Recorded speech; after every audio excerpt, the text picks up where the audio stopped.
I'm here with multi-Grammy and multi-platinum recording legend and my longtime friend, Ross Hogarth, to discuss what it was like to work and record music with the great Giorgio Moroder. Giorgio's been dubbed the godfather of modern dance music, but there's so much more to his vision. His work with synthesizers and his production style still has a large influence on me and all music genres today, including dance, pop, rock, and film scoring. Check out his discography if you don't know the scope of his work. Ross and I worked for Giorgio as part of his team in the 80s and 90s, so get ready for some great stories and insightful information about this wonderful person. Let's go. We've talked about doing this for a while, and today's a good day for it. It is. It's a good rainy day to do this.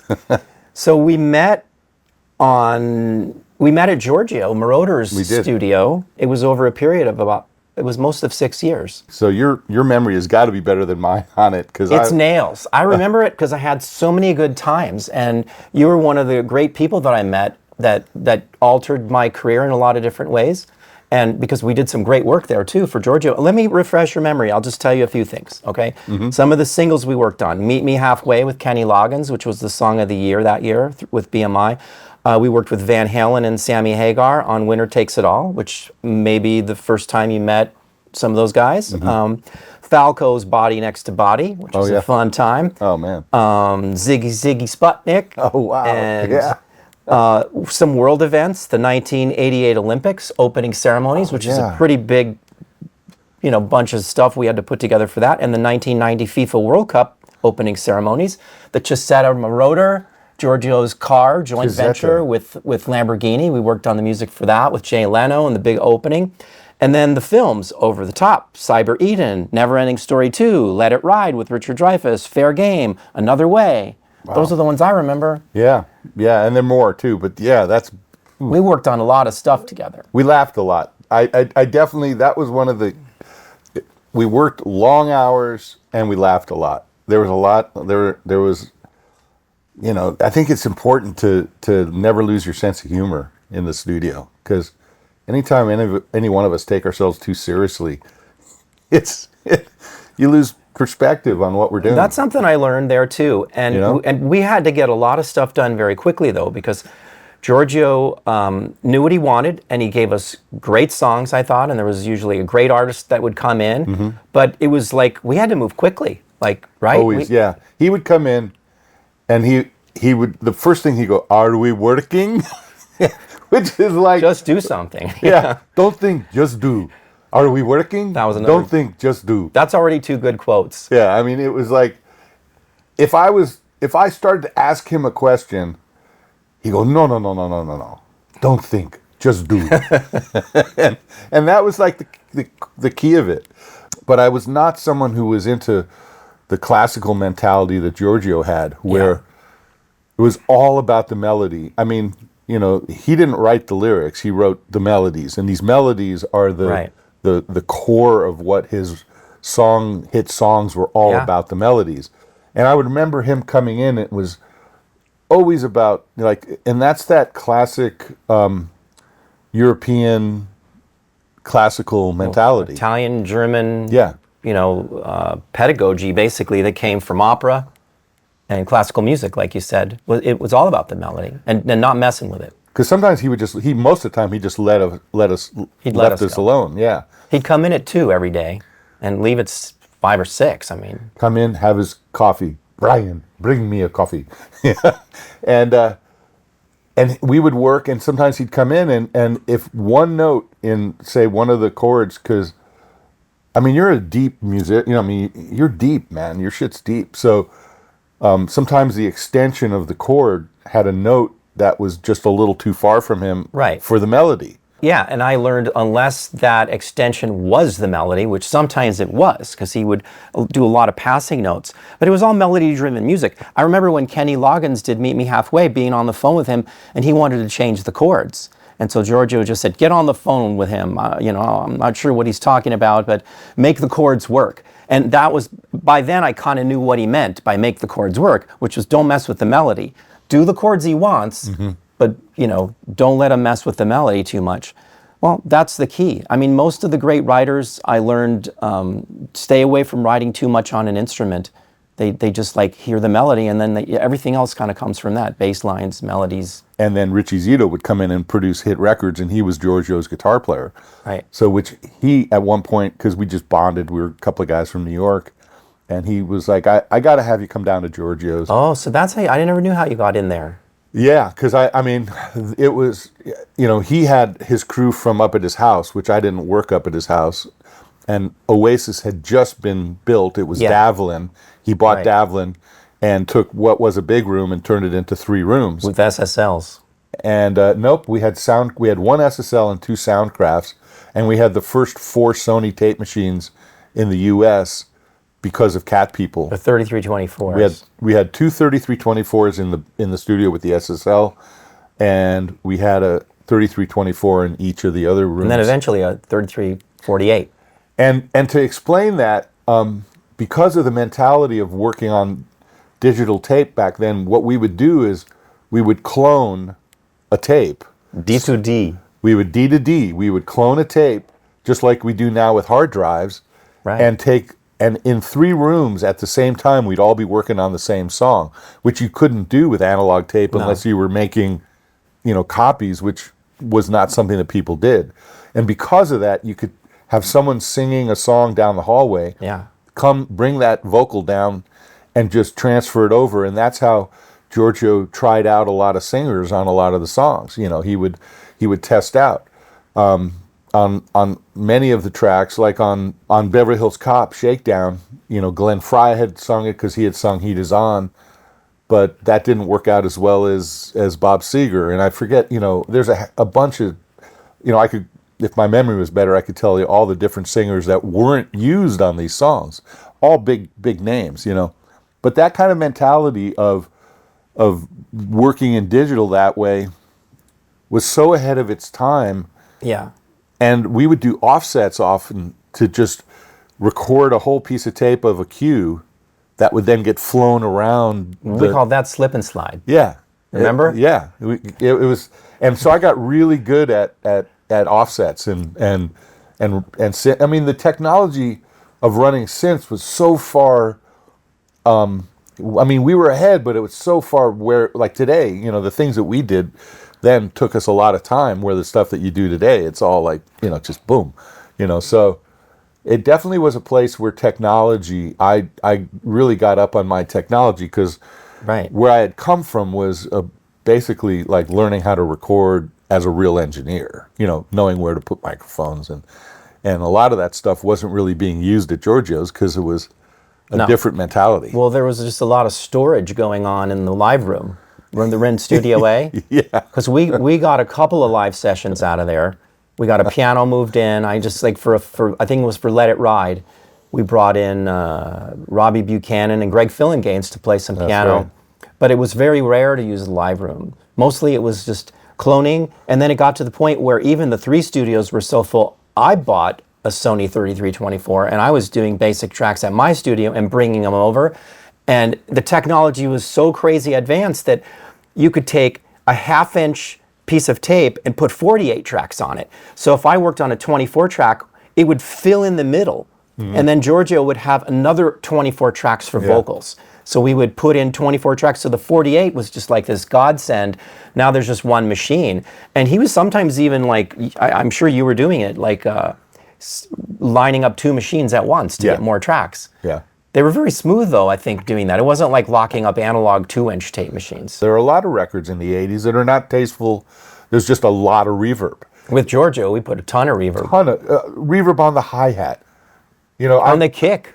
On the kick. I mean, that says it all. I love Giorgio. He would call me up from lunch at Le Dome from his car phone or whatever he had, one of those things that's, this huge brick. And, Ross, give me a love beat. The love beat. I know what that is. Right? Boom, boom, boom. Bah, boom, boom, bah. With the 808, with the Ricky Tikki Tavi with the clave ahead of the snare, going tuka taka tuka taka tuka. So when he comes back, he'd walk in, he's vibing on a love beat. He'd have the love beat. He'd have his Jocko bass on the DX7. Right. The fretless. which was Take what he My wrote Breath Take Away. My Breath Away with. Yeah. He'd have, which had 6 seconds of reverb on it.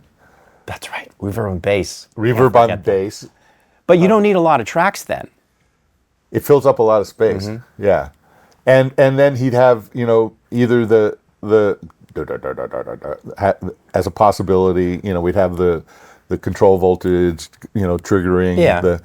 And then he'd sit there Gates and triggers. and a microphone, and he wouldn't sing words, or Yeah. he'd sing one word as the melody. He'd sing the same word over and over again as the melody. Baby was one of them. Yeah. I got those tapes. You would make me those tapes, and then I would create the rest of the song arrangement, and then a lot of times turn it into cues for the films. It started with that. But you know what? It just triggered something in my mind. Maybe by putting a ton of reverb, then you don't really have room for a lot of tracks. Then there's not a lot of stuff to get in the way of the melody. It keeps it basically like in like a quartet, a string quartet or something. Everything's clear. Stepping into Giorgio's world, he had a specific sound in his head that was foreign to me. Well, you learned it fast, and we did a lot of work with it. Yeah, you just dive in and you go, okay, well, this is, give me a reverb, the finest you have. I just remember these things. I know. I got the same thing. But I remember sometimes he would just say echo. Yeah. Echo could mean anything. It was just delay. Just give me something far away, And sometimes he would say to me, I'd say, well, what kind of string sound? The best you have. Yeah. But you know what? That kind of thinking is kind of profound in a way. Because it tells you, you're fiddling around with a lot of stuff that doesn't matter. Like, did you get the song right? Yeah. Because then it doesn't really matter what the snare sound is or the string sound or anything. He's like, I got the song right. Give me the best string sound you have. That's all we need right now. We don't need to mess around. We got to get this on here, get the vocalist on there. And he was smart, and he had his people, and he was making sure that songs were going to get in where they needed to go. And one of the things that I learned from Giorgio, he would fill up the tape with sounds, with ideas. Yeah. No, it wasn't all going to live at the same time. Right. But it allowed him to sit at the desk. You're right. And he would try, because we recorded back to the digital machine where we would just keep dropping in. Yeah. Creating some incredible dynamics with stuff just going away. Bam, right on the... Things would just go away on the downbeat. Turn on, turn off, sounds on and off. Something maybe only plays in a second verse. Just those concepts of creativity that brilliant. I mean, I just have to say, he did something in the 70s that still today is like now making its resurgence, and he's never left his things that he's done have never left the. So I would take some of that mentality into the rock or Mellencamp or onward through my career, where I would think about really some radical dynamic changes that for the listener it makes the music exciting, and it's not because you're piling on, you're actually subtracting. It's arranging. Well, let's make sure everyone understands, because it's like mute. You could call it mute mixing, but it's beyond that, because it's really creating the arrangement. And by striping it through, you have something cohesive. And like you said, it may only show up in the second verse. Like, even though it's striped all the way from the intro, right? It's muted, muted, muted through the verse, through the pre-chorus, through the chorus. Then the next time we get a verse, we have something that works. And kind of the fact that it worked in the intro, it's really part of the song, but we just delayed it. It's not like just now let's just think of a part. They're very homogeneous, congruent, let me put it that way. But with Giorgio, it was it was that classical thinking, classical mentality, and then arranging through addition and subtraction. Like, what you take away is as important than what you add, and learning that in dynamics was something I've carried through my whole career. And it was something that was very valuable to be open-minded enough for me to just go, I don't get it, but I'm going to listen. I mean, I remember when the Synclavier first came in, and it was like, holy cow, look at what you can do. And you glommed onto that. Like, it was the fastest I've ever seen someone take brand new technology. And, I mean, we were rocking that thing quickly. Yeah. Yeah. Because you've always been someone who's able to, stay on top, stay current, almost one step ahead without even knowing it, Well, I could turn it into music. I'm not always the most technical person, but I could see the potential. That's what excites me, is like what can make music better, what can make people get that feeling. Well, when you were recording with Giorgio, would you say that there's anything, because you came from recording live instruments, right, and doing sound. What was different about recording synthesizers? Well, for me, when everything is, part of, like when live musicians are playing together, there's something that happens when it's working. Everything's sort of, one guitar player may have be playing a Strat, so it's a little brighter, and the other guy's got a Les Paul, so it's a little thicker, and, how the sounds all work together. And so the thing I learned with bringing that mentality into the room with you guys was that it wasn't like, well, we'll fix it later or we'll deal with it later. Let's get it right now. And so we worked on making sure the sounds actually worked, and it wasn't about how much EQ I would twist on it. And sometimes I'd have to twist a little bit, be like, we would agree, I could use just a little more bite or whatever.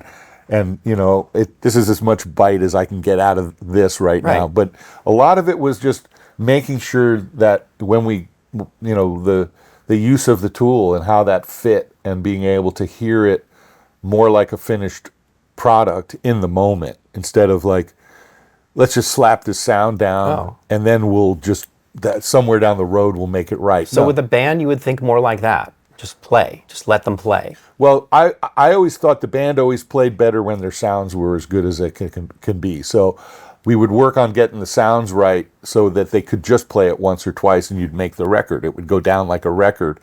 And when you listen to, I'm not just saying my recordings, but any of the recordings that were done back with that mentality, you just literally push the faders almost up to a straight line, and then the record's like mixed, with a give or take some reverb or whatever. But it's So are synths any different than that? We would use that same mentality with the synths. So it's the same mentality. I just would straight line the levels on the synths, and while you guys were playing, often if something wanted to get a little louder or softer, I would be like riding into, like, so that it was basically being mixed. And sonically, you guys were so good. Yeah. You were so good at getting the sounds. We would talk through that, because you'd say to me, how's that sound? And I might say to you, well, it's maybe a little thick, or it's a little thin, or it has, and then without being able to say to you, wants more of this waveform or whatever. Oh yeah, that's nonsense. Yeah, for me, I don't ever go there. I don't like when someone says to me, add more 3K or whatever. It's like insane. It's like 3K on what? It's like 3K on this console is different than 3K on this console. And I understand. If you want more of whatever that is in that zone, yeah. Yeah, like Make Me Cry would probably make... hurt my ears more. Well, yeah, all of those kind of terms, then you kind of understand, you understand it in a bigger picture, like really what it's supposed to do, because now once you've done the 3K, well, I don't even know what was supposed to happen. Yeah. Emotionally, what's supposed to happen. But we had a shorthand, and you were a great engineer. I mean, going to Giorgio's, you're always going to get somebody great, but we got to have you, and like I did notice that, like, because then whenever you just pull up a mix, because a lot of times we'd have to shut it down and then come back, and there was automation, but you're not going to just like keep pulling up automation, like it just. And that was the other thing that was cool with those decks. We didn't mention that, but you could mix as you go and punch in or record, because Ross would mix on like 2 of the tracks that were actually on that piece of tape. Yeah. And it was in perfect sync, no phase issues, right? And it would you could just drop in and you wouldn't hear it punch in and out. No. That was pretty cool. So we could have like a running mix and then fix it, get it set and drop in. Very unique. That blew me away when I first saw that happen. Well, yeah, because I stepped into that mentality at Giorgio's, and I was like, well, this is awesome. Yeah, that was a good thing, because it was like the Brill building, where the engineer is working while we're recording, and we're like, because we're not recording, we're not tracking. Like, I don't know if you ever tracked over there, but I don't remember ever tracking. Well, sometimes, rarely, but sometimes we'd set up like Keith with a drum kit, because, for the people that are listening out there, to understand Giorgio Moroder's world, when he came up with his crew out of Germany, his crew was Richie, Zito, New York guitar player playing guitar, Keith Forsey, English, but still connected to the German-Italian world, spoke both, but drummer, Harold Faltermeyer, and these guys are, the best. They're all great musicians on their own. Yeah. So, and all went on to become massive producer talents in their own right. Obviously Harold, Giorgio got the movie Thief, gave it to Harold. That was his first, I think, movie that he did on his own. And then, obviously he wrote Axel F. And so he brought his keyboard talent. Richie, we did like Heart and Cheap Trick, massive records in the 80s. And then Keith, he was given Billy Idol and went on to produce massive hit records, with Keith. But Keith was the first drum loop. Donna Summers, that was Keith. So Giorgio surrounded himself with incredible talent. So when you stepped into that world in the 80s, you were stepping into like 3 studios. At any one time, you could have Richie Zito down the hallway with Heart or Cheap Trick, or Billy Idol with Keith Forsey, or Harold working on Axel F, while we're doing, all these things were going, at the same time.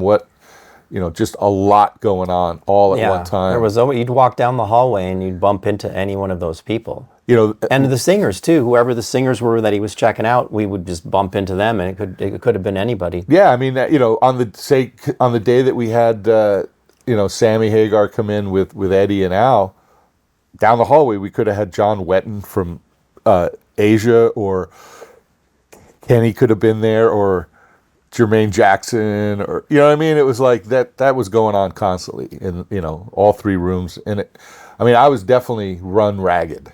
There's no two ways about it. Like, I'm fortunate that I'm still married and my wife Chris didn't bail on me, because she, there were a lot of days I'd come crawling in, the sun's coming up, I'm just coming in to take a shower. Did you stay late? Oh man, I would be the first there and the last to leave often. Yeah. See, I guess I had it easy because I had sort of like business person's hours. I'd get in at like 11, get ready for Giorgio at 2, and then when Giorgio would leave, maybe we'd stay a little extra to finish up. But then we just know we could come back in the mornings. But then you were the one that was basically reeling everything in. Yeah. But I do remember it all, and it was such. There's one thing I want to add to it. There was a really great communal feeling there, because I remember even the guys in the shop, Dave Concourse and Terry Wilson, they were really talented, and they could program any drum machine. Right? So if I go, like, I don't remember how to sync this thing, and they would come in and they would just be bomb on and get it right, and then Giorgio would have like amazing hangs at his house and invite us all and serve caviar to just all the thugs that he worked with. I mean, it was really remarkable and a lot of fun. And then when you come back in, we could talk about that. I remember going to the Magic Castle with everybody. I got passes and took everyone up there. I mean, we really enjoyed hanging out with each other. It was a very special time where the music, it was kind of like a band, but like in a Giorgio kind of way. Interesting. You know what I'm saying? I thought of it that way. Yeah. And everybody had a personality, and that personality translated into the music and their skills.